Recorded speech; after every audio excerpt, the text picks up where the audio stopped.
G'day and welcome to the Law & Order podcast, a show about why games matter and how they shape our lives. I'm James Padley, and as always, I'm joined with my very good friend and co-host, Amrit Aldridge. How you doing, mate? Mate, fantastic. It is good to be back. It's only been a week, but it is good to be back. It's always nice, isn't it? And it's always nice when you have something to celebrate. Oh, yes, we do. We got some pretty special news this week. Yeah, The Witcher 3 DLC. Not even DLC. Even more. Expansion. Yeah, it's so good. Everyone has just been spamming The Witcher. Every social being like, where DLC, where DLC. And then they just come out, ooh, how about huge expansion? Yeah. So everyone exciting. lost their minds. Yep. Us included. Oh. So incredibly excited.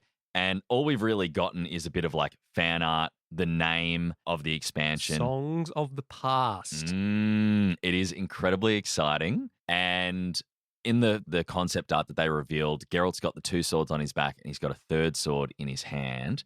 My theory is this is going to bridge the gap between The Witcher 3 and The Witcher 4. Yes. Because a lot of people were a little bit, not necessarily frustrated, but at the end of Witcher 3, you get to decide essentially what happens to Ciri. Does she become a Witcher? Does she go back to Nilfgaard? Does she die? Like, there's a whole variety of different options. And based on the choices you make, it leads to that. And a lot of people were like, oh, so the canon ending is just Witcher Ciri. Yes. And so I think hopefully what this does is it bridges it in a way that's like, regardless of what ending you got at the end of The Witcher 3, this will bridge and be like, well, actually, she wasn't dead, or this or that, or whatever it might be, that allows them to cleanly say, peace out, Geralt.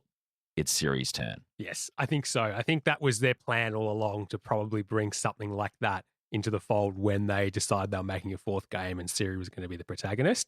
So, yeah, very, very excited. Amazing that 11 years later, well, it's even going to be more than 11 years when it comes out. Years. Yeah, almost 12, that this almost 12-year-old game is going to get another expansion.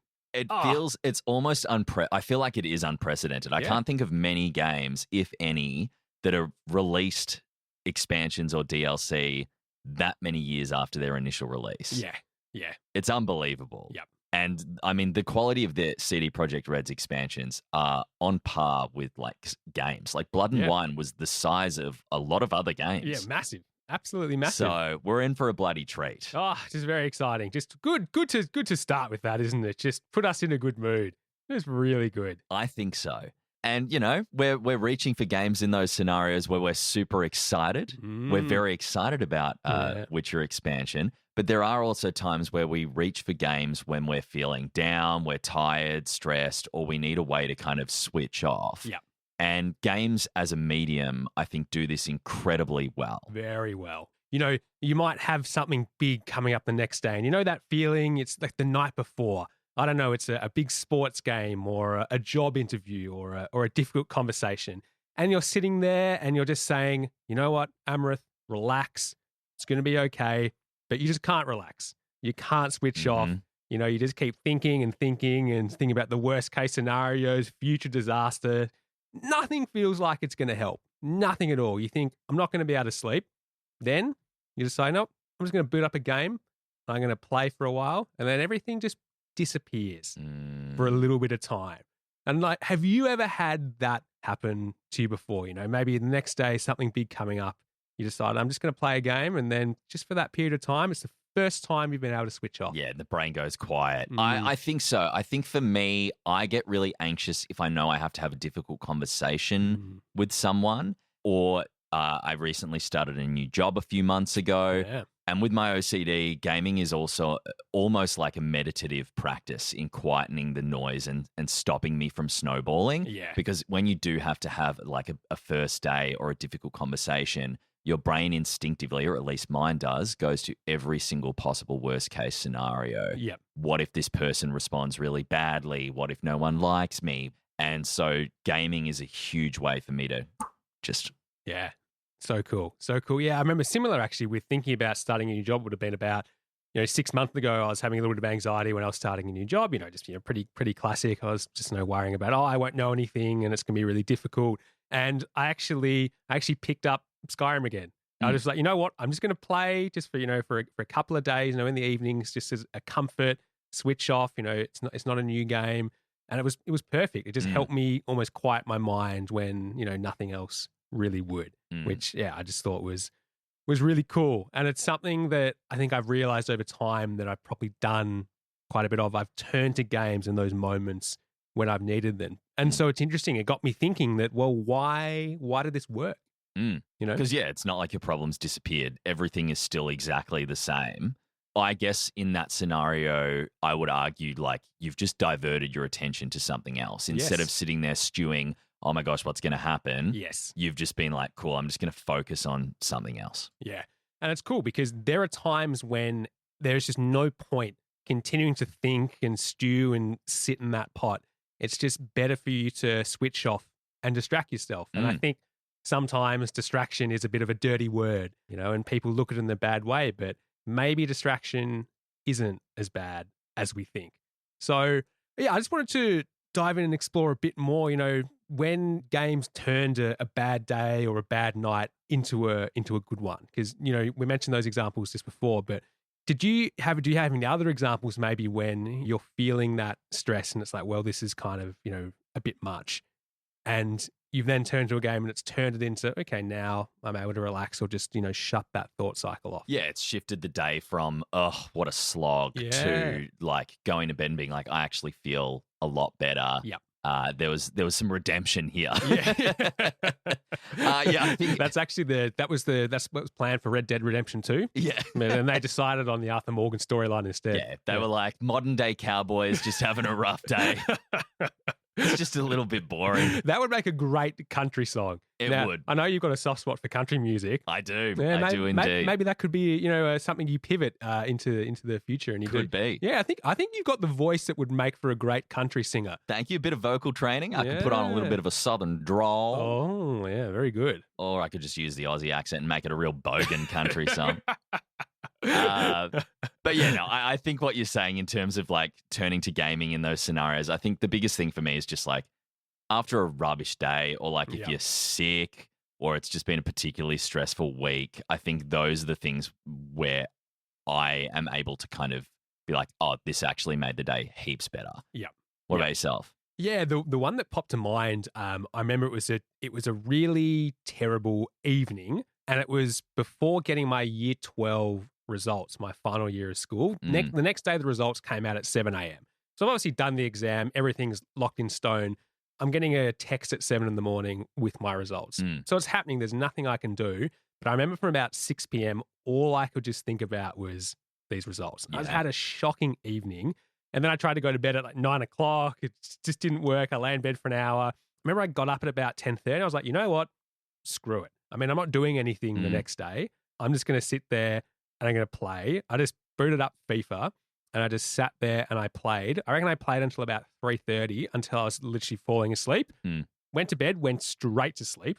And then I didn't even wake up at 7 the next day for the results. I slept so well. I got up at about 10 because my brother came into my room, was like, are you okay? What's happened? Like, we haven't heard from you with the results that bad. And then I remember just like looked at my phone. I was like, got results. I'm like, cool. Just like went back to bed. Yeah. Yeah. Amazing. It was just the most amazing turnaround of just, you know what? I was just stressing, catastrophizing, overthinking to be like, nah, who cares? Just switch off. And it's really interesting because you obviously weren't able to switch off until you played a game. Yeah. And I think it's really interesting because I feel like gaming is very different than, say, watching TV in that scenario. Yeah. Because if I was watching TV, I would still be sitting there stewing. Yeah. And I think it's because watching TV is quite a passive activity. Yes. You're letting the information wash over you and you're just kind of sitting there. Yeah. Whereas gaming, you're actively doing something. Yeah, 100%. And it's funny how I just instinctively turned to gaming in that scenario, right? Because again, like I said, there are a multitude of things I could have done, right? But I was like, you know what? What's going to help me right now is video games. And it's cool because there's clearly something going on when we're playing games. And I think it's got something to do with attention and how games occupy our attention so well. Have you ever had a moment when you've been playing a game and you've just been completely occupied by it? You just noticed that, you know what, there's nothing else going on except this game. Doesn't matter what's happening around you. I think for me, it's anything with a really good gameplay loop, where it's like, just one more day. Yeah. One more day, you know. Yeah. Farming sims like Stardew Valley, Yes. the old Harvest Moon games, Yep. where it's like, you know, you have your tasks that you need to accomplish that day. Yep. And then you go to bed and you get up and you continue on. A game I think that recently scratched that itch for me was Dave the Diver. Oh, which Dave was the Diver. really, really fun. Like Yeah. cool pixel graphics. Yep. That kind of 16-bit style, but, you know, much more modern technology, much more kind of advanced in what they were able to do. But you've got the diving gameplay loop, but you've also got at nighttime, you run the sushi shop. That's so cool. And so it's like it's a gameplay loop for the sushi shop. It's a gameplay loop for diving and finding the fish that you'll be then selling in the sushi shop. That? Real, what is it when it's like farm to plate, but there's a different term for it? Yes, it's like that. Yeah, from ocean to, I was trying to think of something that starts with O, but yeah, from seabed to sushi. Seabed to sushi. I like it. Very well done. Yeah, thank you. But yeah, I think for me, anything with a really good gameplay loop where you just get lost and you're like, oh, holy shit, I just lost like 3 hours. Where did that time go? Yeah. It's interesting that I mentioned FIFA before. I think the sports games for that I played were really good at that, because it's always like, one more game. Yeah. Right? You know, you're either playing a career mode or you're playing online, and you finish one game, it's like, well, there's more to play. Yeah. I'll just jump onto the next game. And I actually remember once when I actually had a moment like that when I've been playing FIFA, and then I thought, I need to, make some cookies. Delicious. I used to have this recipe. They were choc chip cookies, but they used rolled oats. Okay. So a little bit rogue. It was almost a cross between an Anzac biscuit and a chocolate cookie. Love an Anzac. Yeah. They are my fave. They're actually so nice. Yeah. And so anyway, so I got this, I stopped playing, I got the cookies, I put them in the oven, I set a timer, I was like, cool, 30 minutes. Obviously I hadn't turned the timer up very loud, but then I just went back and started playing FIFA, and I only realized that I completely forgot about the cookies when the smoke alarm went off. Yeah. And so I thought, and then I was like, the cookies. And so I think I've been playing for about an hour and 15 minutes. And the cookies, these poor, beautiful, delicious cookies, just burnt to little crispy husks. I'm just imagining you like in a cartoon where you pick it up and it just crumbles to ash. Oh, yeah. Like just at a touch. Yeah. And what I find really funny there is that I must have been able to smell the burning. Right?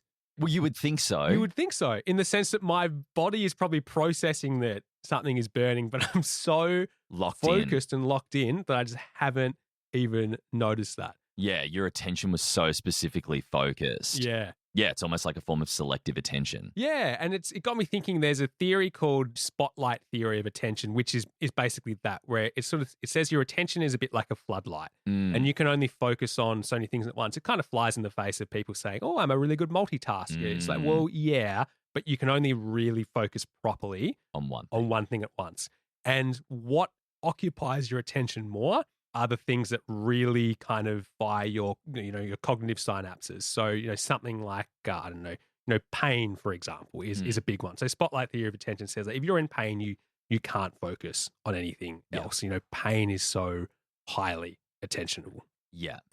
And depending on the severity of the pain, it's like all consuming. Yeah. At times. Like if it's a really significant injury. Yes.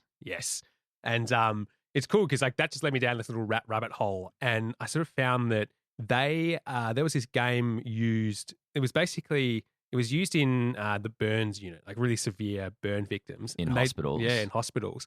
And so these are people just suffering from just the severe pain of burns, and they developed a kind of a VR game called Snow World, where you're basically wandering around in this virtual snow winter wonderland, exploring ice caves and building snowmen and everything like that.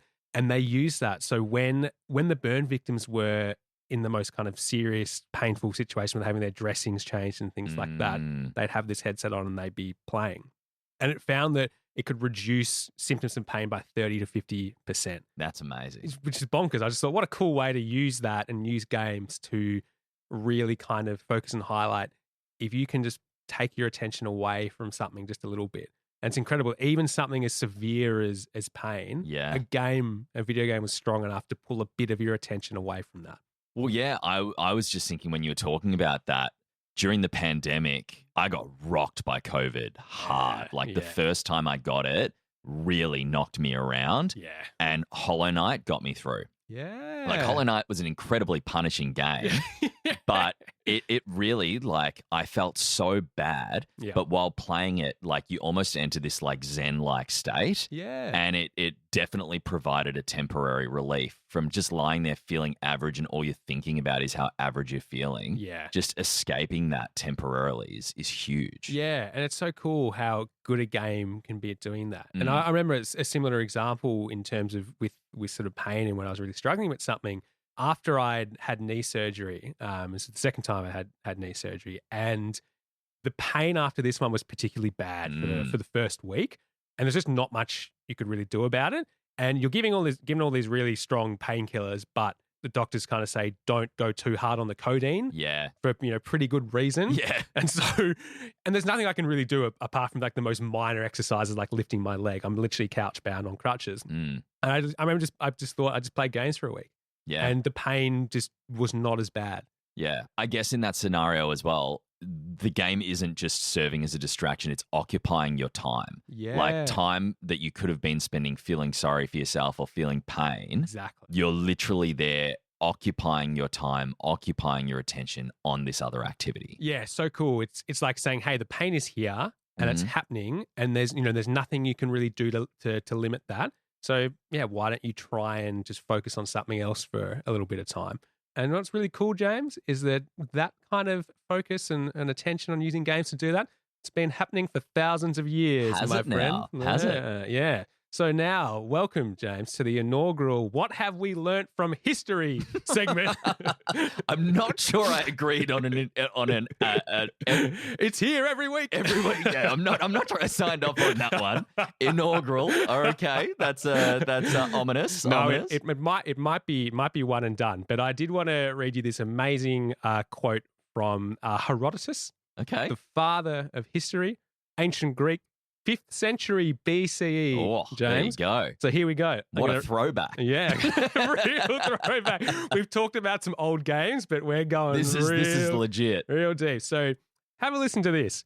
In the reign of Attis, the son of Menes, their king, there came to be a grievous dearth over the whole of Lydia, and the Lydians for a time continued to endure it. But afterwards, as it did not cease, they sought for remedies. As you would. And there were discovered, they say, the ways of playing with the dice and the knuckle bones and the ball. Oh, the ball. The ball. My favorite game. We love the ball. You know, Ball 2. What a sequel. Ah, Ball 2. They really upped their game on Ball 2. All right, carrying on.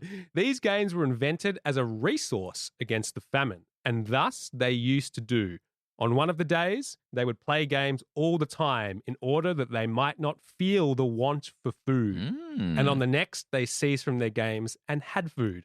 And thus they went on for 18 years. 18 years of famine. 18 years of famine. One day playing games to distract from the hunger. Your second day, you eat food. I think that is very cool that they've come up with strategies to distract themselves from misfortune for, thousands of years. Pretty cool. Yeah, it's pretty impressive. I mean, I think in terms of modern times, like we're very lucky in Australia, we're not facing things like famine. That is true. But I think it is a great example about how games can help us switch off from pain instead of dwelling on it. Yeah. I appreciate your inaugural history lesson. Yeah, it might be the last. It might be the last, but I thought it was a good, fun example. Appreciated nonetheless. Yeah, I can't wait for Knuckle Bones 2 and Ball 2. Yeah. The sequel. Ball 3, mate. Been Bring on Ball 3. Been waiting for 2,500 years. Yeah. We demand Ball 3 or at least Ball 2 DLC. Come on, guys. But yeah, I guess what's really interesting is like why it works so well in stressful times. Yeah. I think it's puts us into that flow state where we're able to break that almost anxiety or stress loop. So, I've struggled a lot with anxiety over time, and particularly when it comes to new things. And I always get stuck in that place of future thinking and catastrophizing and the what if. What if X happens? Like, how am I going to recover from it? Yeah. What if I, don't know what to do? And there's really nothing that I can do in those situations because it's just stressing about what's going to come up the next day. Yeah. And I've done everything I can. It's not like I can learn more and I'm Yeah. underprepared. It's just this catastrophizing loop. And I think games are so good at being able to break that. Yeah. They're able to break that loop. So I think it's no surprise for me anyway that I have often turned to games. Yeah, because they help in you those interrupt that cycle. Yes. Yeah, it's really interesting. And I think you made a very important point there. Provided you are prepared Yes. and there's nothing else productive that you can do about the situation that you're in. Yes. Exactly. Yes. Yep. It's not a I'm going to bury my head in the sand and forget about my problems. Yeah. It's, hey, I've done everything I can. My kind of anxiety and my stress is just in overdrive. Yeah. Or like I'm hungry. Yeah. I'm hungry and there's no food. There's nothing I can do about it. Just why don't I just switch off from it for a bit? Yeah. Yeah. Like for me, you're starting a new job. There's nothing else you can do to prep for it. Okay, cool. You got a big social event and you're someone who struggles with like social anxiety. Yep. Cool. These are things that are, I guess, healthy distractions. Yes. As opposed to, say, more unhealthy ones. Yeah. It's cool. And I mean, I've got other examples of that where before cricket, I used to play a lot of high-level cricket when I was younger, and I would put a lot of pressure on myself to do well. And often the night before, I'd just be really stressed. Yeah. And, games would help me with that. I'd just be sort of sitting like, I'll just play some games and that will help me switch off. Because again, it's just a stressful event that's coming up. Yeah. It's going to happen. I'm prepared. There's nothing else I can do. And it's cool because that idea is literally used in like children's hospitals. Yeah. So I don't know if have you ever been to children's hospital? Or? No. I mean, my brother went to hospital a bunch of times. He was a real daredevil. So I would have visited him as a kid, but like never for like really, really long extended stays. Yeah. Yeah. Because I remember when my brother was in hospital for a couple of weeks when I think he would have been about 13 or 14. Yeah. And I remember there being a PlayStation 2 and a Nintendo and an Xbox as well in there. I remember that because I go and visit him and we would play a little bit. And it's cool because it's this kind of research has been around for about 20 years that video games are an amazing way, especially handheld games with controllers, that it's an amazing way to help kids reduce their pre-operation anxiety. It's this fantastic way to help them just reduce their levels of stress, and it's been proven to be even more powerful than using drugs to essentially just sedate them a little bit. Because at the end of the day, the operation is out of their control. It's happening, yeah. And it's the same thing. That reminded me when I was a little kid, I would go to the dentist and they had a Nintendo 64 there. Yeah. So the kids could play games beforehand. Because obviously, like, it's such a stereotype, but kids are really afraid of the dentist. Yeah. And so if you can just switch off, play games, it creates a kind of safe environment as well. And then it's like, hey, cool, I had fun here. Now let's go into the appointment. Yeah, that's awesome. How good's that from your dentist? Yeah, especially like, as I said, kids are so afraid of the dentist. It really helps break that cycle of attention that kind of makes us actively imagine the worst case scenario. Yeah. Like the big scary man with the drill. Yes. Or whatever it might be. Yeah. And like, even if we are still feeling a little bit anxious while playing the game because we know we're still at the dentist's office or we've got the big operation or whatever it is, we're at least being stopped from actively imagining and snowballing. That's it. Yeah. Yeah. So interesting. And it's really cool. We touched a little bit on earlier about how maybe it's a bit different to watching something like TV, but like, why is it, do you think, that games are unique in this sense? Like, for example, why didn't your dentist have here is Netflix, and Netflix maybe wasn't around then. Yeah, but, definitely not. Here's a VHX box with a box set of what would it be?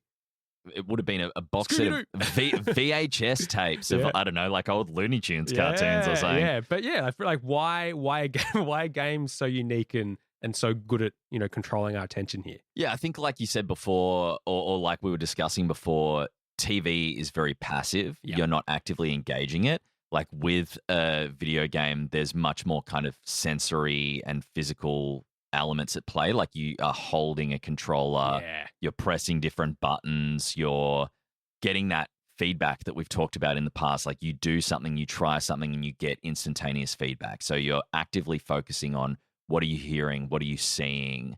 You're using a variety of different senses, I suppose. Yeah, really cool. And it really does put you in that flow state as well, doesn't it? That beautiful state of forcing your attention onto the present, where anxiety and stress, it wants you to be trapped in the future. Yeah. And that kind of flow state activity, like a game, really brings you back into that moment. Yeah. Yeah. And I get you. Like, have you ever had a scenario before where someone, like, you've been really stressed and someone's just like, dude, just like relax? Oh, yeah. Yeah. Just chill, man. Just relax. It's all take good. it easy. Just try to relax. Do you know how hard it is to try to relax, James? All right. I'm really trying to relax. Do it. Just do it. Just relax. It'll happen. Yeah, it's a paradox. It's seriously, I mean, how do you try and relax? Yeah, it's generally, and without doing something like an active meditation or you can't just sit there and will yourself to relax. You have to actively do something. Yep. And whether that's a meditation, whether that's playing a game, that is ultimately going to hopefully distract you for long enough to reduce that stress. Like, think about things like the body scan method, which is a type of meditation technique. Look it up, anyone, if you're interested. Highly recommend. Helped me a lot with my anxiety when I was in and OCD when I was in high school. But that is essentially a distraction because you're focusing on different muscle groups in your body and releasing the tension in those muscle groups. Yeah. So yeah, that's obviously a much healthier distraction. And I think gaming can be a really healthy distraction, but it also can be quite harmful as well, depending on why you are turning to games. Yeah, exactly. It's interesting that sometimes we should distract ourselves, but distraction does have a negative connotation, and there are good reasons for that, I suppose. Yeah, when you hear the word distraction, you actively think avoidance or escapism. Yeah. Something along those lines. But I think at the end of the day, we do so many different activities. You could qualify so many of them as a distraction. Exactly. One of my favorite philosophical quotes, essentially, is from this guy called Naval Ravikant. And he basically says, life is just a set of sensory experiences, then we die. That's it. Yeah. That's it. So everything in a sense is a bit of a distraction. You're reading books or you're watching TV or you're doing whatever hobby you love. It is in a way distraction. But I think, again, there are times where it is worse, than others. Yes, certain distractions carry more value than others. Endlessly doom scrolling on your phone doesn't carry as much value as reading a book or educating yourself or creating something or whatever it might be. Yeah. And for me, it's this idea and this concept of, are you thinking of your distraction in terms of self-suppression? Is this distraction where you're just distracting yourself from something you'd rather be doing or should be doing, and therefore it's bad for you? Yeah. Or do you view your distraction in terms of self-expansion? Hey, this is a really cool thing and it's good for me and I'm getting something out of this. I'm growing from it. Yeah. And it could just be, hey, this is helping me relax or switch off or chill out. It doesn't necessarily have to be anything more than that. So it's interesting, like that self-suppression idea, I think it can come up with games where it's an unhealthy distraction. It can, and I mean anything, right? Like I think gaming definitely can be and has been used as a very unhealthy distraction for a lot of people. Yeah, for sure. For me, a game that kind of jumps to my mind in terms of sinking time into a game and feeling bad about it or feeling guilty about the time I was spending. I never finished Pokemon Sun. Oh, interesting. Yeah. I was going through the beginning stages of a breakup of like my first ever serious long-term relationship I'd ever had.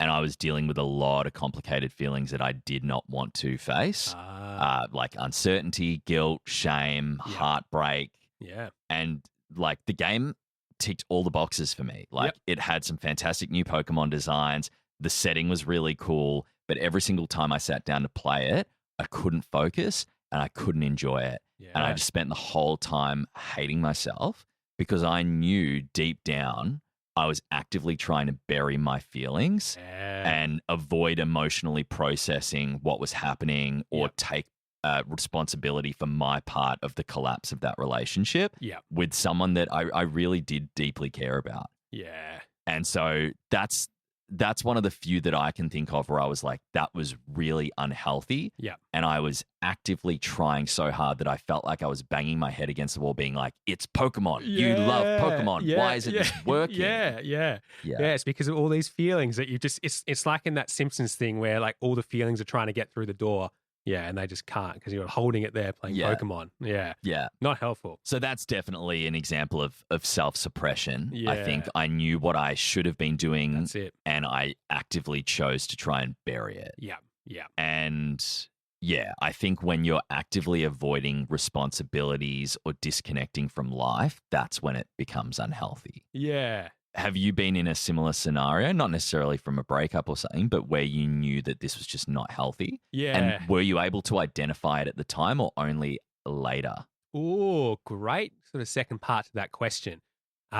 Yes, I have been, and I was able to identify it not immediately, but late in the process. And this was when I was in a particularly bad period of time. You know, a lot of depressive thoughts brought on by the anxiety. And what, in hindsight, I realized I was doing was I was essentially fleeing into the night and then sleeping into kind of 1 p.m. I'd be up till kind of 3, 4 a.m.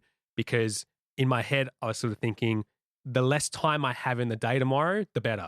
Because I don't have to face the feelings. I can just switch off for them, have a big long sleep, just stay up really late. And games became the vehicle for that. I was like, you know what? I'm just going to sit there at night. I'm just going to play for multiple hours just so I can basically stay up as late as I can. Because again, games, so good at controlling my attention. I was like, I don't feel that sleepy when I play. So I want to push myself to stay up as late as I can. So then you crash. Yeah, so I crash. So I'm like, cool, I'm switched off from these thoughts while I'm playing. I then sleep and I just don't have to think about it and deal with it tomorrow because the day's short. Yeah. Yeah. And how long do you think you kind of kept at that until you realized it was an unhealthy vice? In that particular period, I remember that specifically for about 2-3 weeks. Yeah. I've been doing it. And then I realized, I was like, I'm running. Yeah. I'm just like running off into the night. I'm running off, and games are the vehicle for that. And it's interesting because I probably, I was thinking I was maybe playing, let's say a few hours every night. I was probably upwards of 25 hours during the week. Yeah, huge. Of playing. So, this is a while ago when I was younger, so obviously wasn't working. Yeah. It was when I was studying. But that, 21 hours a week is the research sort of, it's almost a cutoff point for when gaming is a good activity versus it's now maybe an addiction. Yeah. And that's really interesting because I think kids especially, like we're talking about stuff that's happened to us as adults, or at least in our 20s. We had the emotional maturity to be able to identify when it was a problem. Maybe not necessarily straight away, but I think younger kids really struggle with that. And that's where you'll see things like gaming addiction and kids playing way over 21 hours a week. Yeah. And I mean, 21 hours a week is fine. Play more than that if it's not unhealthy. But you can see when it's detracting from other facets of your life and disconnecting you from other people or the things that you love or whatever. Yeah. That's when it's obviously very, very problematic. Yeah. And I think it's a really hard challenge for parents as well. I think, and why they often look at games as bad for their kids, because like, they're just playing this, or they're addicted and they're distracted. And, maybe they are, if it is verging into that 21 hours plus period. But yeah, if they're just playing a little bit and it's still a good thing and they're getting good things out of it, then I think it also depends on what is your relationship with your kids like. Is your kid still really forthcoming with information about their day? When they come home from school, do they tell you about their day, or do they just shut off, go to their room, play a game, whatever? Yeah. I think you can probably identify pretty easily when it's starting to fall into those unhealthy suppression style coping mechanisms. Yeah, exactly. Where they're just, I guess, trying to like numb themselves. Yeah. Other than the example you mentioned, have you kind of used games to avoid thinking or dealing with things like we're kind of talking about with kids, or not really? I think in terms of that addiction idea, I've definitely had that. I think where I remember I would spend weekends playing, way too much FIFA. And it's, again, I think that was a time when I was trying to figure things out socially, potentially when I was quite young. And maybe that was because weekends when people would socialize, and maybe this was my way of being like, oh, I'm just not going to think about it. I'm just going to play games. And I think that was definitely verging on this is probably not the healthiest way to be using my time. Yeah. Yeah, I think for me, like other than the breakup, I can't really think of anything. Like games for me have primarily kind of served as a happy hobby. And it's rare for me to suppress my feelings and not want to process or talk about them. Awesome. So in that scenario where that did happen, it was like an alarm bells, bells just ringing. Really identified it. Which really, at the end of the day, was was helpful. Yeah, you're like, Bulbasaur is trying to tell me something. Yes. Thank you, my little friend. Number one in the decks, number one in my heart, always. It's cool because they're the examples of where, distraction is keeping you stuck. Yes. It's stopping you moving and stopping you doing what you need to. But let's talk about self-expansion when distraction is healthy and it doesn't keep you stuck. Yeah, well, I mean, I think touching on things you said before, like it's distracting you from pain, it's helping you switch off or relax. You've come home after having like a rough day at work and it's like, oh, that was a slog. Yeah. Let me sit down, play a game. Yeah, what's the point in sitting there thinking about, oh, God, I'm just going to go back and turn up at work tomorrow anyway. Yeah.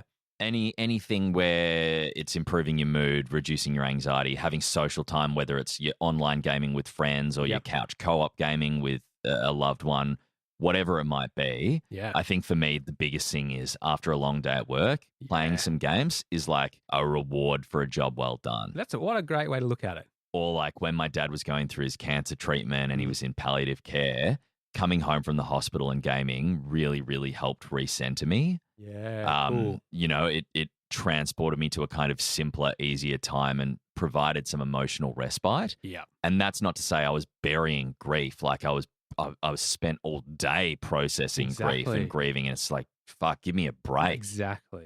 So it was that kind of emotional respite from that. Yeah. Yeah. What about yourself? I think for me, some of the biggest ones are when I want freedom from something. Like I think, okay, maybe having different thoughts or I'm trying to stop myself doing something that I shouldn't be doing. I actually have this really fun tactic now where I actually find, let's say, after dinner, late at night, my willpower is low and I'm trying not to eat too much ice cream. So I think ice cream would be the thing to really get me, James. Yeah, it's the tasty treat that you're a sucker for. Man, I love ice cream. And so I look at ice cream as like a healthy treat.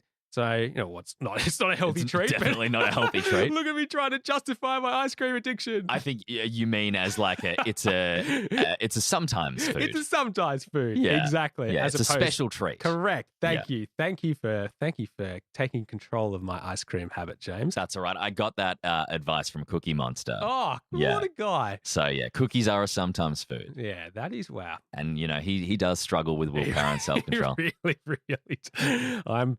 I could turn into the ice cream monster. Yeah. Yeah, I think that could happen. Valid. Yeah, but I found that after dinner, if I've decided, okay, now my evening, I'm going to relax for a couple of hours, I turn to games more than I will watch TV because I'm way less likely to eat a big bowl of ice cream when I'm playing a game. I almost associate, evening, dinner time for ice cream. Just load up a huge bowl. And because I'm still a growing boy. Yeah, we're growing boys. I have many scoops. Yeah. Yeah, I have at least 3 to 4. It's understandable. If you're scooping, you gotta have at least 3 or 4. Two's like, it's a bit sad having only 2 scoops. Yeah. But I feel you. I get it. Yeah. But I've actually found that like games and ice cream don't mix. I don't eat ice cream while I play games. Yeah, sticky fingers. You Exactly. don't want sticky fingers on your controls. Yeah, you don't want ice cream near those beautiful, expensive controls. That's it. But it's fun because I subsequently found out that there's a whole heap of research about how Tetris has helped people with PTSD. I've know about this one. Yeah. So where playing Tetris in the aftermath of a traumatic event can help you stop have as many kind of visual traumatic memories. Yeah. Which is amazing because almost like Tetris hijacks that part of the brain that's replaying through and picturing the traumatic event in your mind. Yeah. Because Tetris is that visual game. It's so good at that. But Tetris also, on a small note, it's also been used to help reduce cravings. Because something like a big bowl of ice cream, you can see it in your mind and you're imagining it.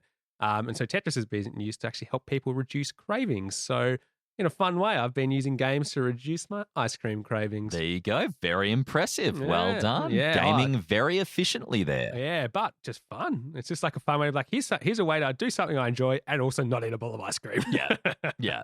I like it. Yeah, I think at the end of the day, we've kind of, when people hear the word distraction, as you said at the very beginning, people hear the word and they imagine avoidance, laziness, escaping reality. And I think we just kind of misunderstand the term distraction. Yeah. Or there are too many negative connotations to the word. But at the end of the day, like we need relief as people. 100%. And whether that's reading a book, whether that's watching telly, playing a game, building a terrarium, whatever it might be, you have these feelings that you just want to kind of let loose for a little while. Just let them go, drift off. And I think games are a very, very good way of holding our attention in a way that some of those other distractions can't. Yeah, exactly. And not forever. You know, they don't hold our attention forever, but just long enough for us to breathe a little bit. You know, like you're saying, life is hard, and we need to be able to just switch off from that sometimes and not think about it all the time. Yeah, and that's the important distinction as well, like making sure it's a healthy escape and it's not removing you from the people that you love. It's allowing you to step away temporarily and then come back. Yes. Refreshed, renewed, ready to take on those kind of challenges that life throws at you. That's it. It's that, you know, that healthy distraction. You want to view it, it gives you something. Whereas that unhealthy distraction, it's actually taking something away from you. Yeah. And we want to view games as this beautiful, healthy distraction where it's giving us something, even if that's just a moment of relief and freedom and peace and bliss from the troubles of your world. Beautifully said, my friend. And yeah, so we'd love to know for everyone at home listening, like, when have games helped you through a difficult time, and what are your go-to games when you need some healthy distraction? As always, Am's pumping out reels and posts on her Instagram. So Law and Order, or at Law and Order podcast. I was almost about to say at hotmail.com because we talked about email addresses last week. Email us at I almost finished Pokemon at hotmail.com. So at Law and Order podcast on Instagram, TikTok, but Instagram's kind of where we're getting the most discourse. So jump on, we'll make some posts. We'd love to hear what your kind of healthy distraction games have been. But yeah, as always, thanks so much for joining us. And thank you, Emma. Thank you for having me. Always a pleasure. I'm looking forward to a healthy distraction next weekend when we play some more games together. Absolutely. I'm very excited. Witcher and Whiskey, here we come. Yes. Have a great week, everyone. Bye.